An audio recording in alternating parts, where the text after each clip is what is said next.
Salut à toi peuple du Rhum, bienvenue sur la chaîne du bar de l'ours. L'ours c'est moi, le bar il est derrière. Aujourd'hui je fais une vidéo, en fait j'avais pas prévu et je me suis dit qu'elle pourrait être sympa pour vous. Parce qu'en fait j'ai mes petits samples que je vais envoyer aux 3 personnes qui ont gagné, qui sont là, qui sont mes samples donc de l'Odyssée, donc la deuxième cuvée que j'ai sortie. Et il y a pas mal de gens qui me disent à chaque fois ouais tes samples sont sympas, c'est joli machin et tout. C'est vrai que ça j'aime bien. Je vous propose aujourd'hui de vous montrer un petit peu comment moi je fais pour sampler une bouteille. On parle souvent de split.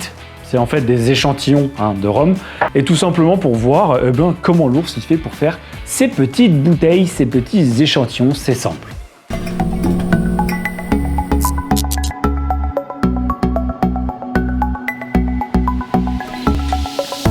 Bref, c'est pour l'ouverture de ce Balice 75 que je veux faire moi du coup des petits échantillons. J'ai prévu donc de me séparer de 5 échantillons, des 4 centilitres.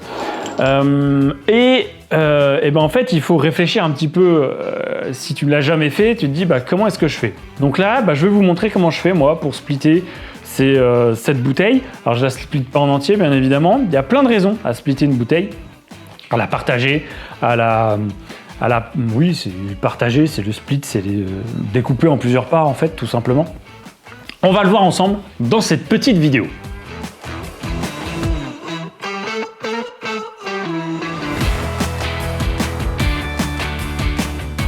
Donc pour un split, la première chose qu'il vous faut bien évidemment, c'est une bouteille à splitter, une bouteille à partager.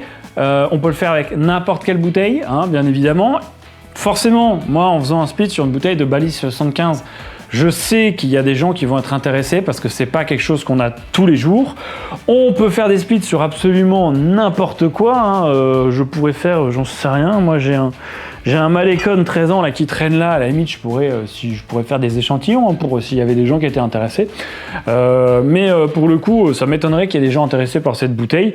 Et puis de toute façon, je la bois, donc je m'en fiche un peu. Bien évidemment, si vous splittez une bouteille qui est rare, qui ne se trouve plus, un millésime comme ça, une bouteille extrêmement chère, une bouteille qui a été tirée sur juste un certain nombre, une édition très limitée, bien évidemment, vous allez avoir du monde généralement pour être intéressé pour faire le partage de votre bouteille. Parce que qu'est-ce qui se passe?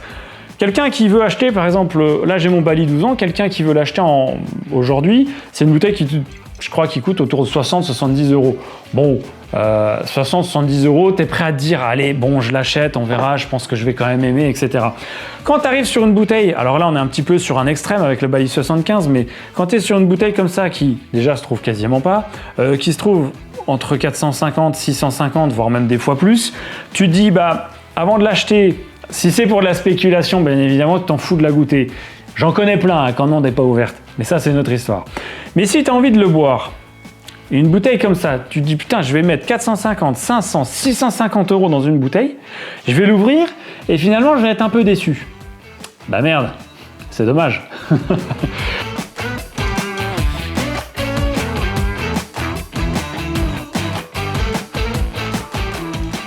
La deuxième chose à avoir, c'est avoir des contenants, de la verrerie, des échantillons, des samples.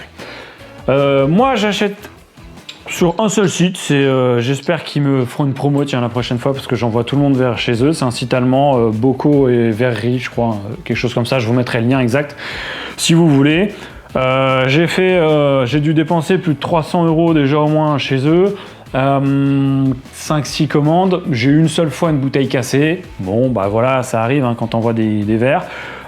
Sinon globalement c'est des envois qui sont plutôt bien faits. Ils t'envoient ça, alors j'ai plus le carton, je viens de l'ouvrir à l'instant, mais voilà, tu as tes verreries qui arrivent comme ça, tu as tes bouchons qui arrivent à côté.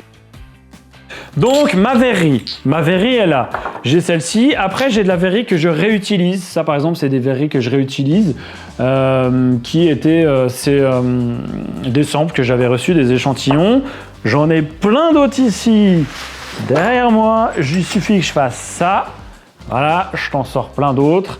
À force d'acheter aussi, parce que j'achète aussi encore des échantillons, mais j'en reçois aussi beaucoup, d'ailleurs merci.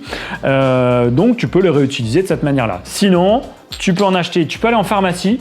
Tu n'es pas obligé d'acheter sur ce fameux site allemand si tu veux pas. Tu peux aller en pharmacie. En pharmacie, ils vendent aussi des échantillons avec des bouchons. Voilà. Là, ici, moi, ceux-ci, je les paye 1 €. Je trouve qu'ils sont très jolis. Ça fait un joli rendu. C'est des 4 centilitres. C'est bien. Au-dessus, ça fait beaucoup. En dessous, des fois, si on veut se faire 2 verres, c'est pas assez. Moi, je trouve que 4 centilitres, c'est bien.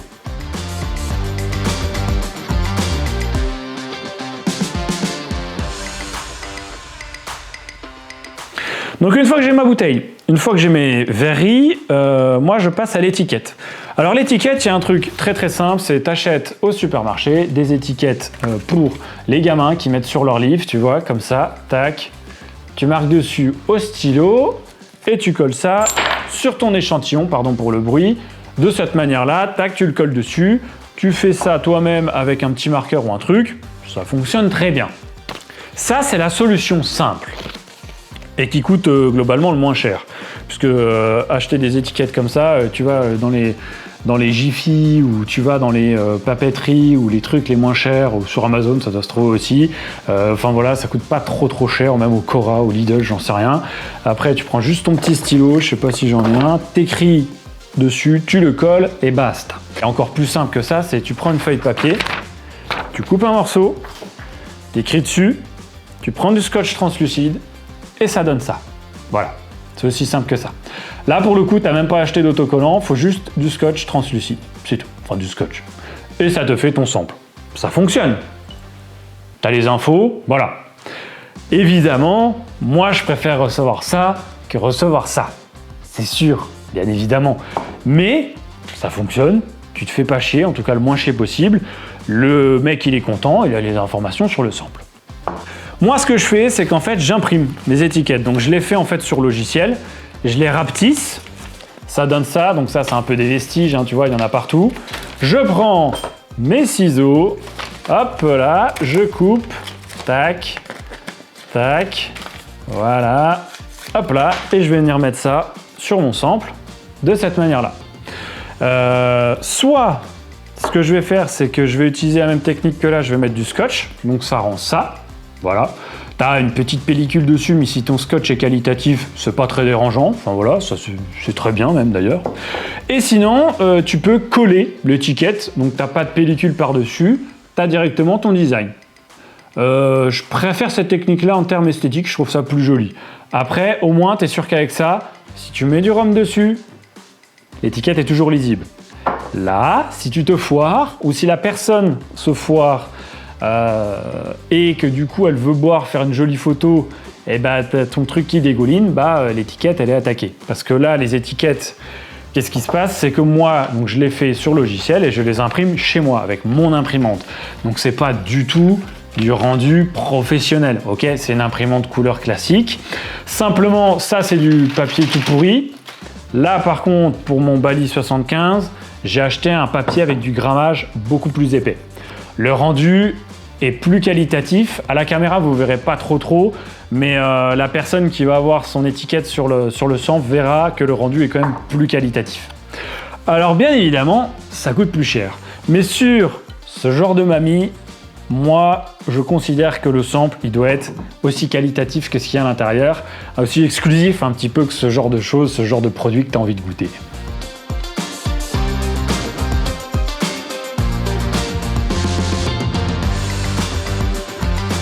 Une fois qu'on a tout ça, il va falloir transvaser ça dans nos samples. Là, pour le coup, moi j'utilise plusieurs choses. Déjà, alors on y va mollo. Allez, tu sais quoi? C'est la fête. C'est pour ça que j'ai pas du tout envie de me séparer de plus de la moitié de la bouteille. Le reste, il sera pour moi et pour les amis très proches ou mon père ou mon frérot qui passe à la maison. Qu'est-ce que c'est sympa. Donc, je prends une petite feuille pour éviter déjà d'en foutre partout. Ça, c'est la première chose parce que comme je vous l'ai dit, si tu perds 1 centilitre là-dessus, ça fait un petit peu mal aux fesses. Donc, on passe à notre étape où on va remplir notre verrerie, nos échantillons. Là, on va pousser un peu tout ça.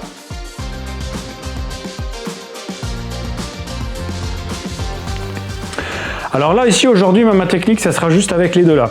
Je vais pas mettre d'entonnoir, je vais rien mettre parce que ça fonctionne super bien avec la petite feuille. La bouteille est relativement pleine, donc il n'y a pas trop de soucis pour pouvoir remplir. Tu vois, enfin voilà, il n'y a rien d'exceptionnel. Mais après, comme je te dis, il y a plusieurs possibilités. Tu vas pouvoir venir mettre un entonnoir. Donc là, celui-là, il est un peu limite. Pour le remplir de cette manière-là, sinon, si tu n'as rien, mais du coup, tu vas avoir des gouttes sur ton goulot. J'en ai un autre, j'ai celui-ci qui est plus gros, qui est normalement pour la mécanique, mais du coup, tu as un petit filtre et ça m'arrange parce que quand je fais ceci, ça me permet de récupérer des particules. Enfin voilà, après, tu as des adaptateurs pour pouvoir venir dans des plus petits diamètres. Voilà, ça se trouve super facilement, pareil, sur Internet, sur eBay, sur Amazon. Tu tapes entonnoir, raccord d'entonnoir, tu vas dans une boutique de cuisine, tu vas dans un Cora, il y a mille et une façons d'en trouver. Et tout de suite, par contre, je referme mon petit échantillon. Je serre pas trop fort, je serrerai fort à la fin, avant de faire mon envoi. Mais je ferme parce que je suis très bien capable de faire ça et de dégommer 4 centilitres. Ce serait moche pour tout le monde. Hop, quatrième. En plus, je suis bon sur les niveaux. Franchement. Le compas dans l'œil, le gars.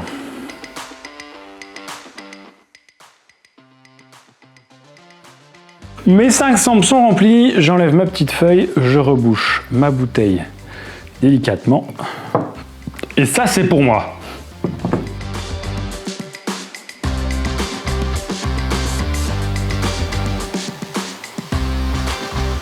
Une fois que je suis passé à ça, maintenant je vais coller mes étiquettes. Donc moi je les avais déjà découpées, hein, j'avais déjà tout préparé, mais c'est ce que je vous disais, c'est que j'imprime ça, je coupe, tac, je me fais mes petits formats et là on tombe pile poil sur le bon format, comme ça. Donc rien de plus simple, un petit coup de colle et le tour est joué.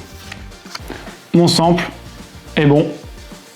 Maintenant on fait les 5 autres et il n'y aura plus qu'après à sceller avec la cire. Donc une fois que ça c'est fait, là pour toi le sample il peut être fait, hein, il est fini, hein, là il est bon. Moi le seul truc que je fais dans tous les cas avant on envoie, c'est que je prends du scotch d'électricien et je viens enrouler ça autour ici, en serrant très fort pour être sûr que mon bouchon ne bouge pas et pour être sûr que pendant le transport ça ne fuit pas. Voilà, c'est le truc que je fais en plus. Là, ce qu'on va faire, par contre, c'est que de toute façon, ce que je veux faire moi, c'est que je veux mettre de la cire. Alors moi, j'ai fait le 75 pour vous, mais moi, je fais d'autres choses parce que je vais Vidéo 6 2000. Alors là, tu vois, j'ai réadapté juste un tout petit peu les étiquettes. Je les ai fait légèrement en forme un peu pyramide pour aller avec le design de la bouteille d'origine. Donc, je l'ai fait, alors pareil, sur du papier épais.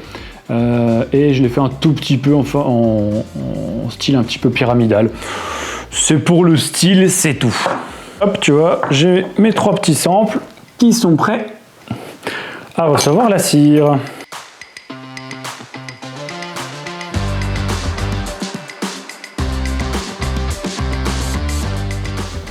Bon voilà, moi mon armée de petits samples est finie.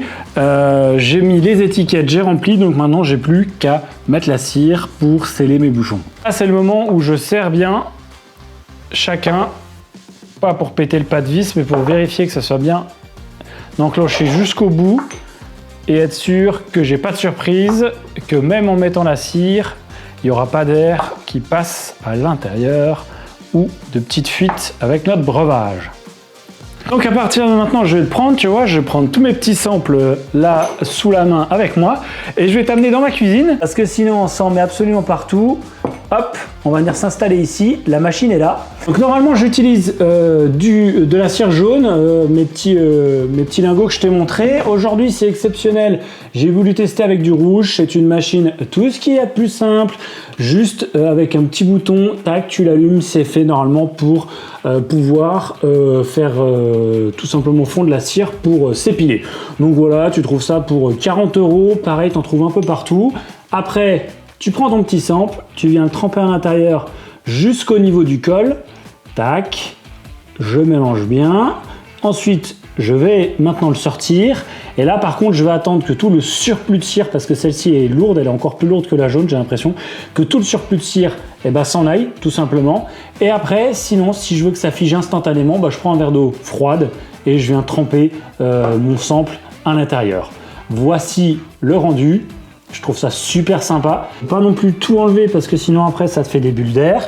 Hop, je viens, moi je fais juste comme ça. Ce que je fais des fois, c'est que je viens juste enlever à la main derrière. Hop, je tire mon petit fil et c'est juste pour avoir une petite crotte à l'arrière et avoir le devant qui soit propre. Voilà à quoi ça ressemble. Tac. Et après la cire, de toute façon sur les doigts, ça s'enlève comme ça. Donc mes samples sont là, ma cire est en train de fondre ici et voici le rendu de ce que ça donne après.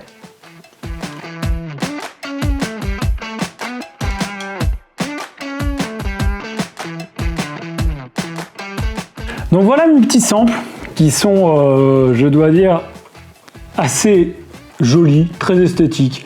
Vraiment, je suis super content du résultat.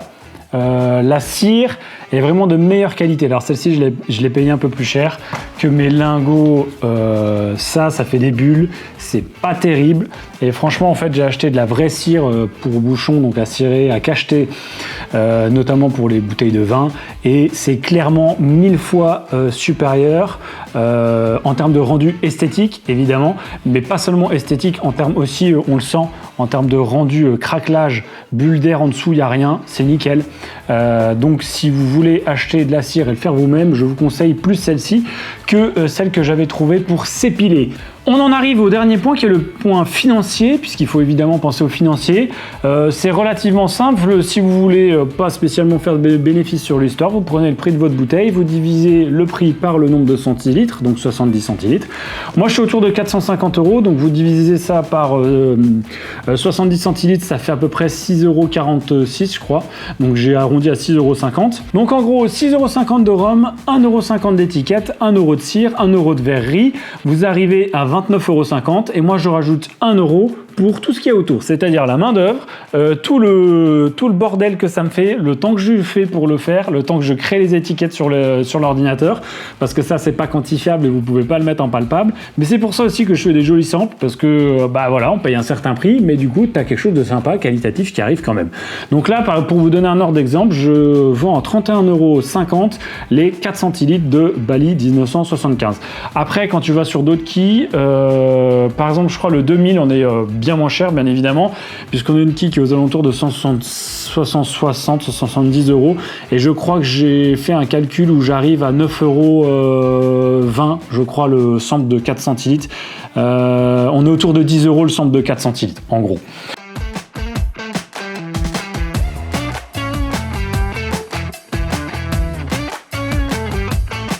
Donc on en arrive à la dernière étape. La dernière étape, c'est quoi? C'est l'emballage de vos samples.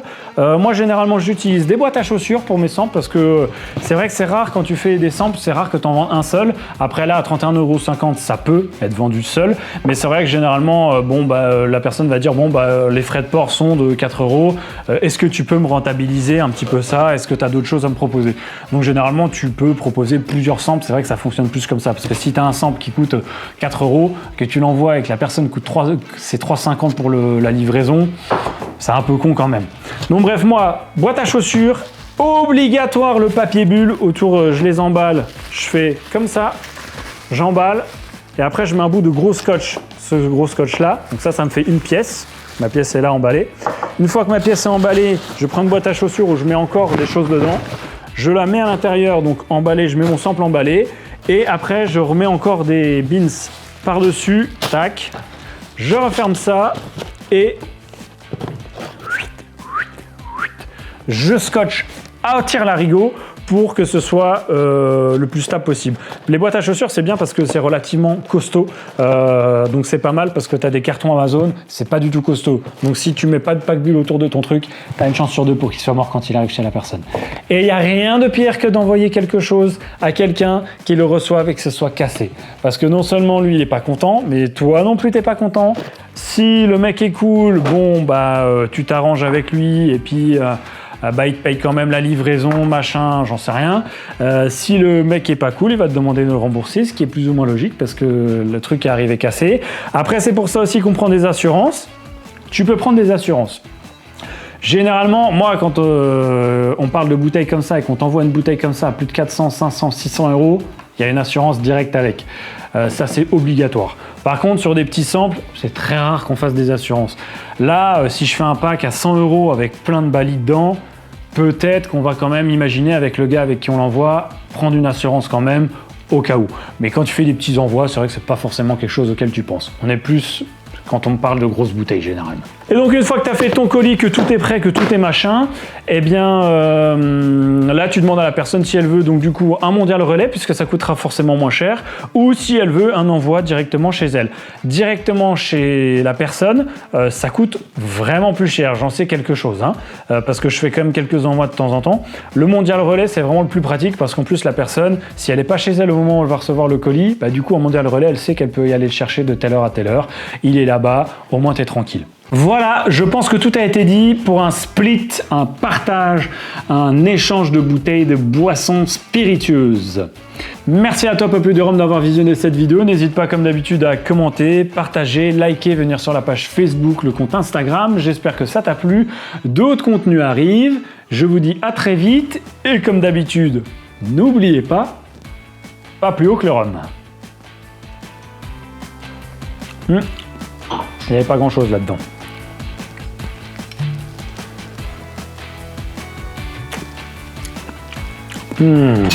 Mieux. Pas mauvais, hein, ces petites crasses quand même. Pas mauvais.